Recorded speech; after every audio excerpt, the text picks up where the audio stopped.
আসসালামু আলাইকুম বন্ধুরা, তোমরা কেমন আছো? আশা করি তোমরা খুব ভালো আছো। হাসিনার জীবনধারা চ্যানেলে তোমাদের সকলকে স্বাগত, শুভেচ্ছা জানাই। আজকে তোমাদের সামনে একটি উপন্যাস পড়ে শোনাবো। উপন্যাসের আজ প্রথম পর্ব শোনাবো, তারপরে ধারাবাহিকভাবে পরপর শুনিয়ে যাব বন্ধুরা। তো উপন্যাসটির নাম হচ্ছে অতৃপ্ত আত্মা, লিখেছেন কৃষ্ণা দাস সেন। তাহলে শুরু করছি বন্ধুরা। উপন্যাসের নাম অতৃপ্ত আত্মা, প্রথম পর্ব। রাজস্থানের বড়মে জেলার মহেশপুরের সবচেয়ে ধনী পরিবার মোহাম্মদ আলী ও তার স্ত্রী হাসিনা বেগম। তারা নিঃসন্তান, তাই দত্তক নিয়েছিল মা বাপ হারা ফুলমতি নামে একটি ছোট্ট শিশুকে। ফুলমতি ওদের কাছে আদরে বড় হয়ে সে এখন অষ্টাদশী, প্রাণোচ্ছল, গ্রামের সবার প্রিয় একটি ফুটফুটে মেয়ে। পঞ্চায়েত প্রধান রাজেন্দ্র সিংয়ের একমাত্র ছেলে বলবন্ত সিং জওয়ান ছেলে। পড়ালেখা তেমন কিছু করেনি, কোনো রকমে স্কুলের গণ্ডি পেরিয়ে বাইক নিয়ে বন্ধু বান্ধব সহ ঘুরে বেড়ায়। তার বাপ মা তাকে উচ্চশিক্ষা দিতে পারেনি, তাদের ছেলের অনীহায়। শাসন না পেয়ে বলবন্ত ক্রমশ বেপরোয়া ও একরোখা হয়ে উঠল। স্কুলে পড়া ফুলমতি একদিন মাস্টারমশাইয়ের কাছে টিউশন পড়ে ফিরছিল সন্ধেতে। সেদিন হঠাৎ বলবন্ত আর তার সাঙ্গপাঙ্গরা ফুলমতিকে দেখে তাকে ঘিরে দাঁড়িয়ে পড়ল। বলবন্ত মিষ্টি মিষ্টি কথা বলে তার সঙ্গে ভাব জমাতে চাইল, কিন্তু ফুলমতি বলবন্তের মেয়ে ঘটিত কীর্তির কথা সব আগেই শুনেছিল। তাই ওকে তেমন পাত্তা না দিয়ে সে এগিয়ে গেল নিজের পথে। ছেলেগুলো সেদিকে চেয়ে রইল। বলবন্তের মনে ততক্ষণে ফুলমতি রঙিন নেশা ধরিয়ে দিয়েছে। সে বাইকে চাপড় মেরে চেঁচিয়ে উঠল, ওকে আমার চাই। সাঙ্গপাঙ্গরাও বলে উঠল, হ্যাঁ গুরু, এগিয়ে যাও, আমরা আছি তোমার সাথে। বলবন্তের রাতে ঘুম আসে না। ফুলমতির মুখটা তার বারে বারে মনে পড়ে। সে অনেক চেষ্টা করেছে মেয়েটাকে বাগে আনার, কিন্তু না পেরে তার চণ্ডাল রাগ জেগে উঠল। সে তখন ফুলমতিকে নিজের কবজায় আনার জন্য চরম কিছু ভাবতে লাগলো। মনে পড়ল পাশের গ্রামের শ্মশানে এক মহা ক্ষমতাবান তান্ত্রিক আছেন। সে ঠিক করল তন্ত্রমন্ত্র শিখে সে ওই মেয়ের দখল নেবে। সে একা এক অমাবস্যার রাতে চলল ওই শ্মশানে। গিয়ে দেখল রক্তাম্বর পরিধানে এক ভয়ঙ্কর চেহারার মানুষ গনগনে আগুনের সামনে চোখ বন্ধ করে বসে আছে। বলবন্ত একটু দূরে হাত জোড় করে দাঁড়িয়ে থাকলো। তান্ত্রিক মুখে বিড়বিড় করে মন্ত্র পাঠ করছে আর মাঝে মাঝে কিছু একটা নিয়ে জ্বলন্ত আগুনের মধ্যে হাত ঢুকিয়ে আহুতি দিচ্ছে। তাতে আগুন আরও দাউ দাউ করে জ্বলে উঠছে। বলবন্ত নিজের চোখকে বিশ্বাস করতে পারছে না। গুরুর অস্বাভাবিক ভয়ঙ্কর কাণ্ড কারখানা দেখে বিস্ময়ে ভয়ে বলবন্তের চোখ ঠিকরে বেরিয়ে আসতে চাইছিল। ভয় পাস না, এগুলো তুইও পারবি, তোকে শিখতে হবে। তন্ত্রমন্ত্রের এই ধাপগুলো পার না হলে উদ্দেশ্য সিদ্ধি হবে না। এরপরে তোকে বশীকরণ মন্ত্র শিখিয়ে দেব, যাতে মেয়েটা তোর সামনে সশরীরে চলে আসে। বলবন্ত খানিক হাঁ করে চেয়ে রইল। ফুলমতি তার কাছে নিজে থেকে আসবে? সে গুরুর কাছে বসে পড়ে মন্ত্র শিখতে। বলবন্ত ধাপে ধাপে শিখে নিল তন্ত্রমন্ত্রগুলো।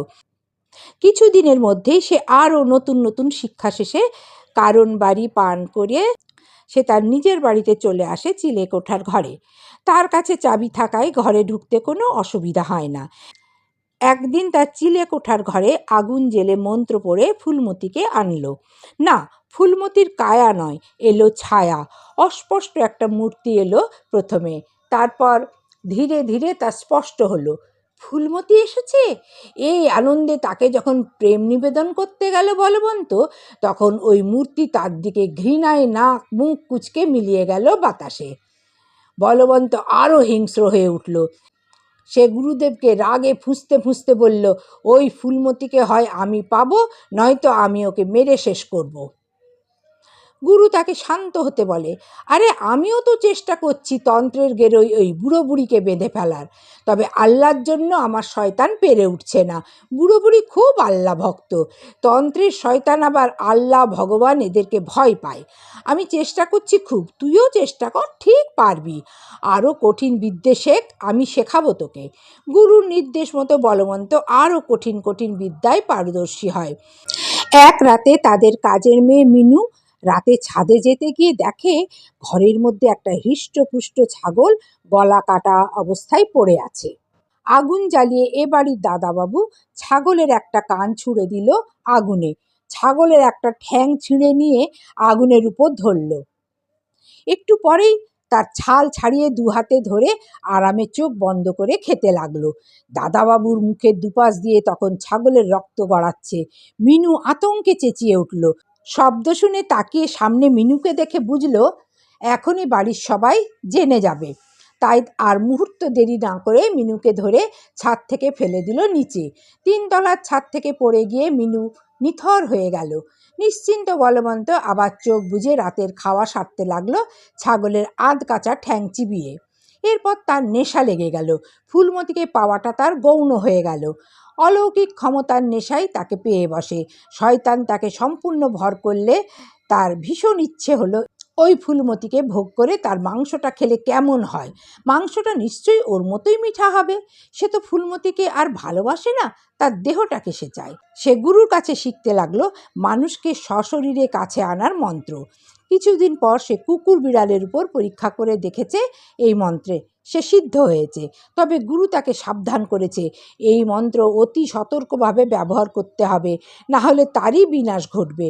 এই মন্ত্র বলে মানুষ, কুকুর, ছাগল যে কেউ তার ইচ্ছামতো কাছে আসবে, কিন্তু তাকে স্পর্শ করা চলবে না, তাহলে সমূহ বিনাশ, প্রাণটুকুও হারাতে হবে। বলবন্ত তার আসল উদ্দেশ্য গুরুর কাছে প্রকাশ করেনি। সে গুরুর শেষ কথাটা উড়িয়েই দিল। ভাবলো আগে তো ফুলমতিকে আনি নিজের কাছে, তারপরে দেখা যাবে। অমাবস্যার গভীর রাতে ছাদের ঘরের মধ্যে দাউ দাউ করে আগুন জ্বালিয়েছে বলবন্ত, কিন্তু পুড়ছে না কিছুই। মন্ত্রপাঠে খানিকক্ষণ বুঁদ হয়ে থেকে নিজেকে প্রস্তুত করল বলবন্ত।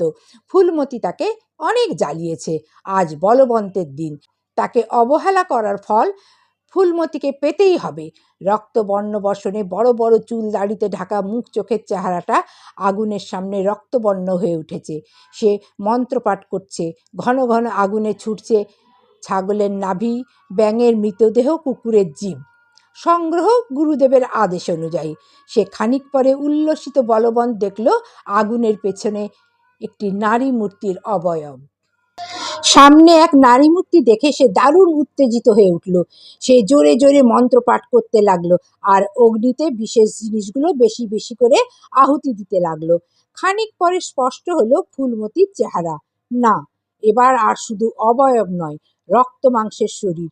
ফুলমতি ভীরু কণ্ঠে বলল, এ আমি কোথায় এলাম? এক বিভৎস দর্শন লোক আমায় কাঁধে তুলে নিয়ে এলো এখানে। বলবন্ত, তুমি এনেছো আমায়? বলবন্ত তার গুরুর মতো ঘর ফাটিয়ে হা হা করে হেসে উঠল। সে হাসি বন্ধ ঘরের দেওয়ালে ধাক্কা খেয়ে খেয়ে ফিরল। ফুলমতি কানে হাত চাপা দিয়ে চোখ বন্ধ করে বলল, এমন করে হাসছো কেন? আমি তো কোনো অন্যায় করিনি তোমার কাছে। তোমায় আমার ভালো লাগেনি, এটাতে আমার কি করার আছে বলো? বলবন্ত চিৎকার করে উঠল, ওইটা ওইটাই তোমার অন্যায়। কেন আমাকে পছন্দ নয় তোমার? যাই হোক, তার খেসারত তো তোমায় দিতেই হবে। বলে তার দিকে এক আঁজলা মন্ত্রপুত জল ছুঁড়ল। চিৎকার করে পড়ে গেল ফুলমতি। ওর উপর ঝাঁপিয়ে পড়ল বলবন্ত। বলবন্তের অসম্ভব গায়ের জোরে উদ্বেগ ফুলমতির হৃদযন্ত্র স্তব্ধ হয়ে গেল।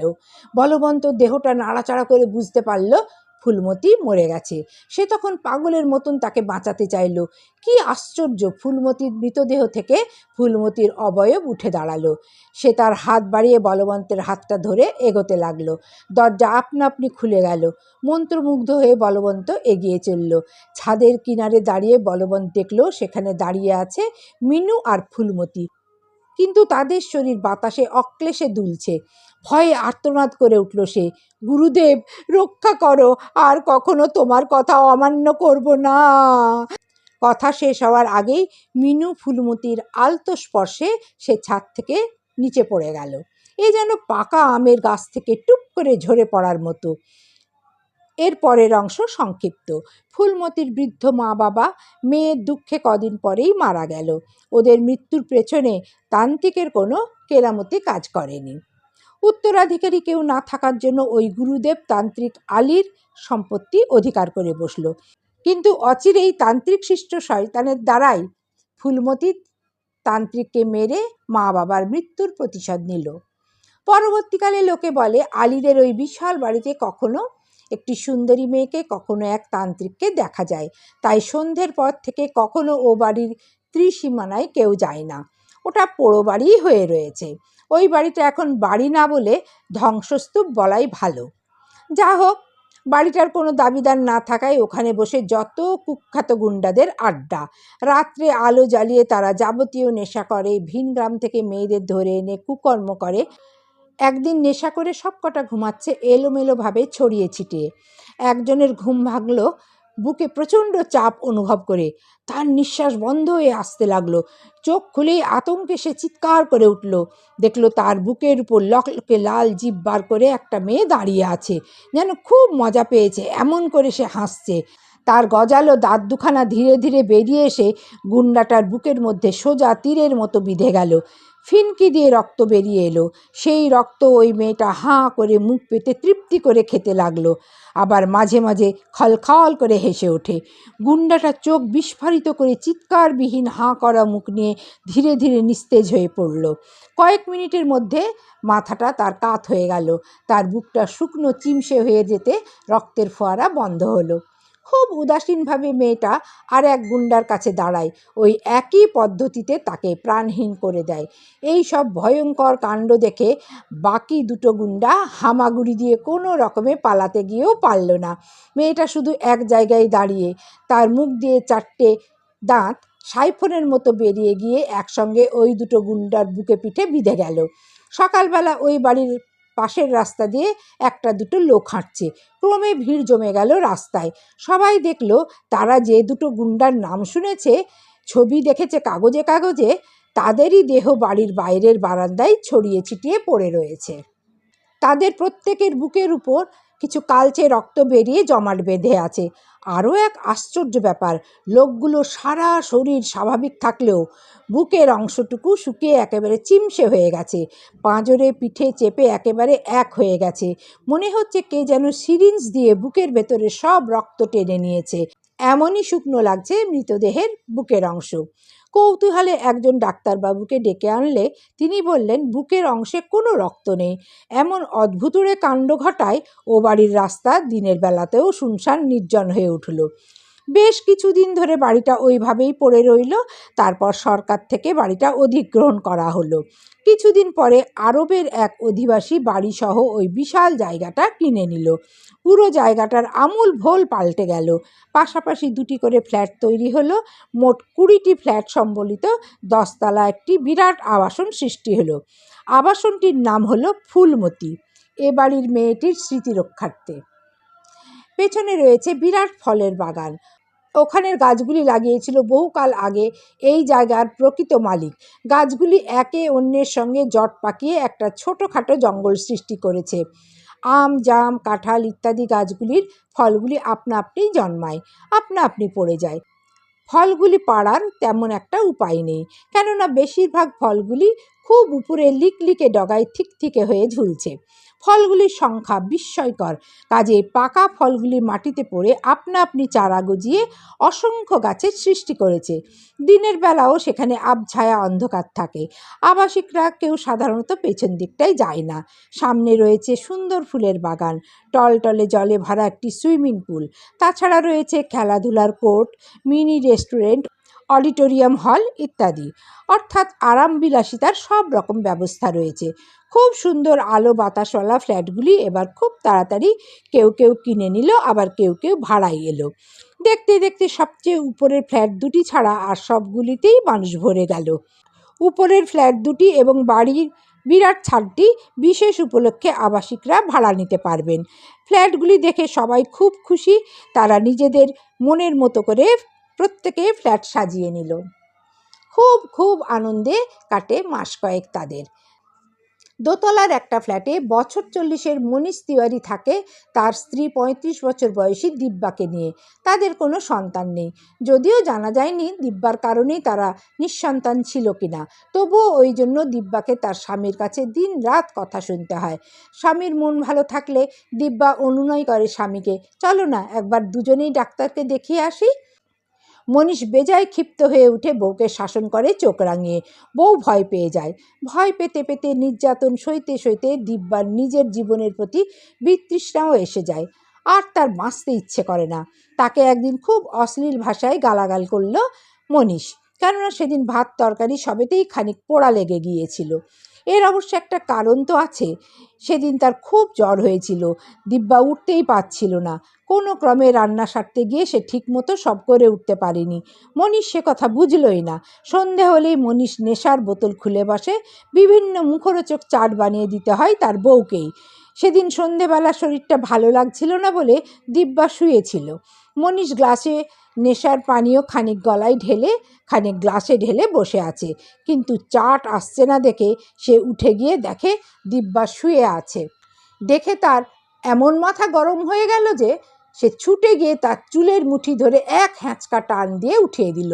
দিব্যার তখন জ্বরে গা পুড়ে যাচ্ছিল। সে আর্তনাদ করে উঠল। মনীষ উন্মত্তের মতো দিব্যার গলা টিপে ধরল, চিৎকার থামাতে। মনীষের ভয় হচ্ছিল যদি পাশের ফ্ল্যাটের লোকেরা বইয়ের উপর নির্যাতনের কথা জেনে যায়।